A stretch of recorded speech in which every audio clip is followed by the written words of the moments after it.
मुख्यमंत्री देवेंद्र फडणवीसांचा कसपटे कुटुंबासोबत व्हिडिओ कॉलद्वारे संवाद. वैष्णवी हगवणे प्रकरणात आरोपींना सोडणार नाही, तुम्ही जो वकील मागाल तो देऊ, मुख्यमंत्री फडणवीसांचा आश्वासन. उपमुख्यमंत्री अजित पवारांनी घेतली कसपटे कुटुंबियांची भेट. वैष्णवीचे आई आणि वडील आणि अजितदादा यांच्यात बंद दाराआड चर्चा. प्रकरण जलदगती न्यायालयामध्ये चालवण्यासाठी मुख्यमंत्र्यांना विनंती करू, अजितदादांची प्रतिक्रिया.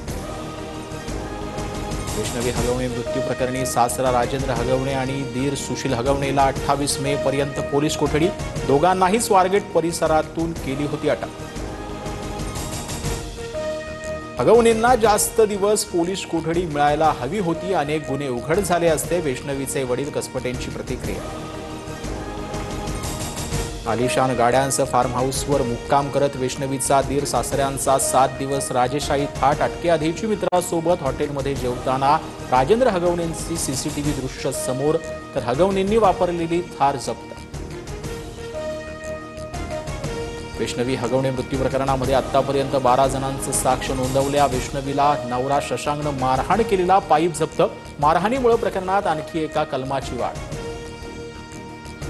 मुख्यमंत्री फडणवीस उद्यापासून दिल्ली दौऱ्यावर. नीती आयोग आणि मुख्यमंत्री परिषदेला हजेरी लावणार. दिल्ली दौऱ्यात मुख्यमंत्र्यांच्या काही बैठका होण्याचीही शक्यता.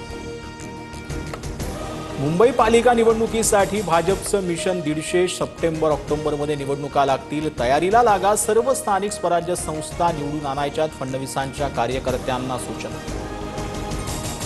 पंढरपूर, सोलापूर, पालघर, कराडसह येवल्यात जोरदार मान्सूनपूर्व पावसाची हजेरी. राज्यात 2 ते 3 दिवस पावसाचा जोर वाढणार. मध्य महाराष्ट्र मुसळधार तर ते अतिमुसळधार पाऊस होऊ शकतो, तर दक्षिण कोकण आणि गोव्यामध्ये अतिवृष्टीचा इशारा. राज्यात 45 कोरोना रुग्णांची नोंद. मुंबई सर्वाधिक 35, पुण्यात 4, कोल्हापुरात 2, तर ठाणे, लातूरमध्ये प्रत्येकी एका रुग्णाची नोंद. रायगडमध्येही दोघांमध्ये कोरोनाची सौम्य लक्षणं. पाकिस्तानच्या विमानांसाठी भारताचं हवाई क्षेत्र बंद ठेवण्याचा निर्णय. 23 जूनपर्यंत पाकिस्तानच्या विमानांना भारताच्या हद्दीत उड्डाण करता येणार नाही. भारत अण्वस्त्राची धमकी सहन करणार नाही. दहशतवादाविरोधात भारताला स्वसंरक्षणाचा अधिकार. तिसऱ्या देशाची मध्यस्थी स्वीकारणार नाही.